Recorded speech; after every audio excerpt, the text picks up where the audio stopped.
ಒಂದು ವೇಳೆ ಟಿವಿಕೆ ಸರ್ಕಾರ ರಚಿಸುವಲ್ಲಿ ತಮಿಳುನಾಡಿನಲ್ಲಿ ಸ್ವಲ್ಪ ಡಿಲೇ ಮಾಡಿದ್ರೆ DMK AIADMKಯ ಸರ್ಕಾರ ರಚನೆ ಆಗಬಹುದಾ ಅಂಥದ್ದೊಂದು ಪ್ರಯತ್ನ ನಡೆದಿತ್ತ. ಜೋರು ಚರ್ಚೆ ಆಗ್ತಾ ಇದೆ. AIADMKಯ ಪಳನಿಸ್ವಾಮಿ ಅವರ ಪ್ರಪೋಸಲ್ ಅಂತಿದ್ರು. ಮತ್ತೊಮ್ಮೆ ನಮ್ಮ ಪೊಲಿಟಿಕಲ್ ಎಡಿಟರ್ ಪ್ರಶಾಂತ್ ನಾಥ್ ನೇರ ಸಂಪರ್ಕದಲ್ಲಿದ್ದಾರೆ. ಪ್ರಶಾಂತ್, ಪಕ್ಷ ಸೋತಿತು ಅನ್ನೋ ಬೇಜಾರು, ತಾವೇ ಸೋತರು ಅನ್ನುವಂಥ ಬೇಜಾರು, ಒಟ್ಟಿನಲ್ಲಿ ನನಗೆ ಸ್ಟಾಲಿನ್ ನಿಲುವು ಬಹಳ ಲೈಕ್ ಆಯಿತು. ಅದನ್ನು ರಾಜಕೀಯ ಪ್ರಬುದ್ಧತೆ ಅಂತಿರೋ ಏನಂತಿರೋ?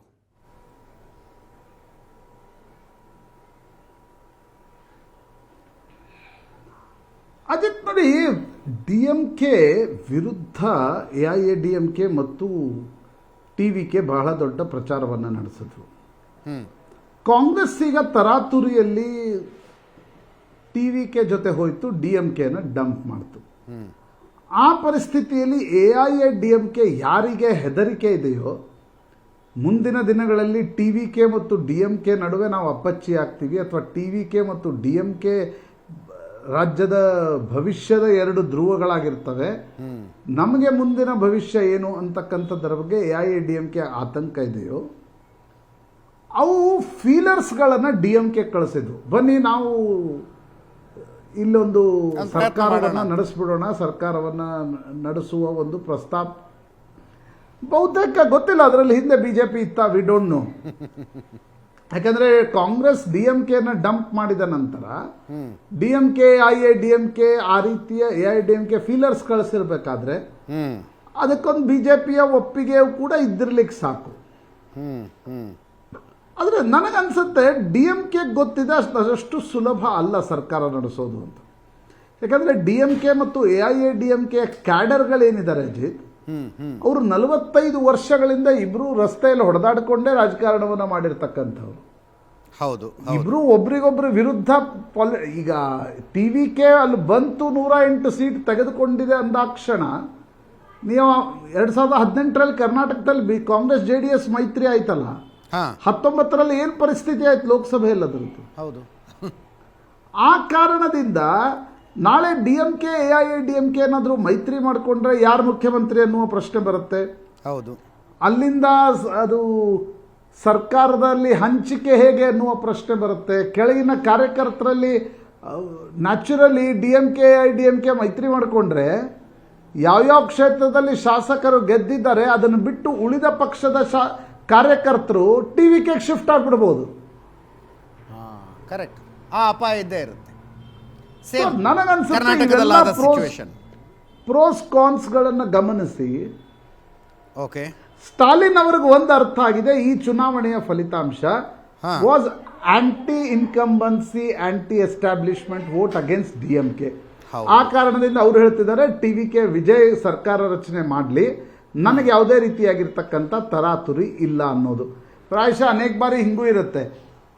ಒಂದು 5 ವರ್ಷ ಅಧಿಕಾರ ನಡೆಸಿದ ನಂತರ ನೀವು ಸ್ವಲ್ಪ ಶೀನಿಂದ ಫೋಕಸ್ಸಿಂದ ದೂರ ಇದ್ರೆ ನಿಮ್ಮ ಪಾರ್ಟಿಯನ್ನ ಕಟ್ಟಬಹುದು, ಮತ್ತೊಂದಿಷ್ಟು ದಿನ ಜೀವಂತವಾಗಿ ಕೂಡ ಉಳಿಬಹುದು. ತರಾತುರಿಯಲ್ಲಿ ಸರ್ಕಾರ ರಚನೆ ಮಾಡ್ಲಿಕ್ಕೆ ಹೋಗಿ ನಾವು ಕಾಂಗ್ರೆಸ್ JDS ನೋಡಿದ್ವಲ್ಲ ಇಲ್ಲಿ. ಅದರ ಜೊತೆಗೆ ಇವರೊಂದು ಲೆಕ್ಕಾಚಾರನೂ ಕರೆಕ್ಟ್ ಇದೆ ರೀ. ಕೊಟ್ಟ ಭರವಸೆಗಳನ್ನು ಹೆಂಗೆ ಈಡೇರಿಸ್ತಾರೆ ಅಂತ. 8 ಗ್ರಾಮ್ ಬಂಗಾರ ಕೊಡ್ತೀನಿ, 3,000 ದುಡ್ಡು ಕೊಡ್ತೀನಿ ಅಂದರೆ ಚುನಾವಣೆಯ ಸಂದರ್ಭದಲ್ಲಿ ಕೊಟ್ಟ ಪ್ರಣಾಳಿಕೆಯಲ್ಲಿನ ಭರವಸೆಗಳನ್ನು ಹೆಂಗೆ ಈಡೇರಿಸ್ತಾರೋ ನೋಡೋಣ ಅಂತ. ಅಜಿತ್, ನನಗನ್ಸುತ್ತೆ ಈಡೇರಿಸಲಿಕ್ಕೆ ಆಗದೇ ಇರತಕ್ಕಂಥ ಭರವಸೆಗಳೇನವಲ್ಲ. ತಮಿಳುನಾಡಿನಲ್ಲಿ ಬಹುತೇಕ ಎಲ್ಲ ರಾಜಕೀಯ ಪಕ್ಷಗಳು 40 ವರ್ಷಗಳಿಂದ ಇದನ್ನೇ ಮಾಡ್ತಾ ಬಂದಿವೆ. ಅವರ ಇಡೀ ಮ್ಯಾನಿಫೆಸ್ಟೋ ನೋಡಿದೆ, ಆರ್ ಫುಲ್ ಆಫ್ ಗ್ಯಾರಂಟಿ. ಇವತ್ತು ನಾವು ಕರ್ನಾಟಕದಲ್ಲಿ ಗ್ಯಾರಂಟಿ ಬಗ್ಗೆ ಚರ್ಚೆ ಮಾಡ್ತಿದ್ವಿ, ತಮಿಳುನಾಡಿನ ರಾಜಕಾರಣ. ಆದರೆ ಕೊಟ್ಟ ಭರವಸೆ ಆರ್ಥಿಕ ಅದೆಲ್ಲ ನೋಡಬೇಕಾಗಿರ್ತಕ್ಕಂಥದ್ದು. ಪೊಲಿಟಿಕಲಿ ವಿಜಯ್ ಚುನಾವಣೆಗಿಂತ ಮುಂಚೆ ಏನು ಸ್ಟ್ರಾಟಜಿ ಮಾಡಿದ್ರು, ಅಧಿಕಾರಕ್ಕೆ ಬಂದ ಮೇಲೆ ಎಸ್ಟಾಬ್ಲಿಷ್ ಆಗ್ತಾರ, ಅಥವಾ ಈಗೇನು ಅವ್ರಿಗೊಂದು ರೀತಿಯ ಬಲೂನನ್ನು ಊಬಿ 108 ಸೀಟ್ ಗೆದ್ದಿದ್ದಾರೆ, ಅದನ್ನು ಪ್ರಾಕ್ಟಿಕಲ್ ಪಾಲಿಟಿಕ್ಸಲ್ಲಿ ಕನ್ವರ್ಟ್ ಮಾಡಲಿಕ್ಕೆ ಅವ್ರಿಗೆ ಸಾಧ್ಯ ಆಗತ್ತಾ ಅಂತಕ್ಕಂಥದ್ರ ಬಗ್ಗೆ ಅಪ್ರಿಹೆನ್ಷನ್ಸ್ಗಳಿವೆ. ನನಗನ್ಸುತ್ತೆ ಸ್ಟಾಲಿನ್ ಅದನ್ನು ನೋಡುವ ಈ ಹಂತದಲ್ಲಿ ಜನಾದೇಶ ನಮ್ಮ ವಿರುದ್ಧವಾಗಿದ್ದಾಗ ನಾವು ಮಧ್ಯಪ್ರವೇಶಿಸಿ ತರಾತುರಿಯಲ್ಲಿ ಮೈತ್ರಿ ಮಾಡಿಕೊಂಡು ನಾಳೆ ಆ ಮೈತ್ರಿ ಬಿದ್ದೋಗ್ಬಿಟ್ರೆ ವಿಜಯ್ ಇನ್ನಷ್ಟು ಬಲಶಾಲಿಯಾಗಿ ಹೊರಹೊಮ್ತಾರೆ ಅಂತಕ್ಕಂಥದ್ದು ಸ್ಟಾಲಿನ್ರ ಆತಂಕ ಅಂತ ನನಗನ್ಸುತ್ತೆ. ಆ ಕಾರಣದಿಂದ ಅವರೆಲ್ಲೂ ಕೂಡ ಗಡಬಡಿ ಮಾಡಿಲ್ಲ ಆ ದೃಷ್ಟಿಯಿಂದ ತಮಿಳುನಾಡಿನಲ್ಲಿ. ಎಸ್,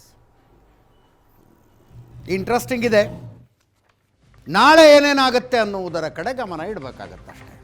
ಅಂತಿಮವಾಗಿ ತಮಿಳುನಾಡಿನ ರಾಜ್ಯಪಾಲ ರಾಜೇಂದ್ರ ಅರ್ಲೇಕರ್ ವಿಜಯ್ ಅವರಿಗೆ ಸರ್ಕಾರ ರಚಿಸುವ ಆಹ್ವಾನ ಕೊಡುವ ಅನಿವಾರ್ಯತೆ ಸೃಷ್ಟಿಯಾಗುತ್ತೆ. TVK, CPI, CPIMಗಳು ತಾವೇ ಮಾತಾಡಿಕೊಂಡು ಒಂದು ನಿರ್ಧಾರಕ್ಕೆ ಬಂದು ಪತ್ರ ಕೊಡಬೇಕಾದ ಪರಿಸ್ಥಿತಿ ಬರುತ್ತೆ.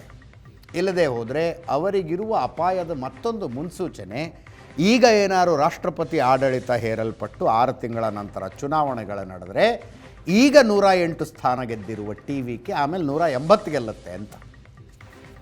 ರಾಜಕಾರಣದ ಸೂಜ್ ಬೂಜ್ ಅಷ್ಟಂತೂ ಹೇಳುತ್ತೆ ಅವರಿಗೆ. Thank you so much Prashant. ಇದರೊಂದಿಗೆ ಇವತ್ತಿನ ಪಾರ್ಟಿ ರೌಂಡ್ಸ್ ಮುಗಿಸ್ತಾ ಇದ್ದೀವಿ. ನೇರ ದಿಟ್ಟ ನಿರಂತರ ಸುದ್ದಿಗಾಗಿ ನೋಡ್ತಾ ಇರಿ ಏಷ್ಯಾನೆಟ್ ಸುವರ್ಣ ನ್ಯೂಸ್.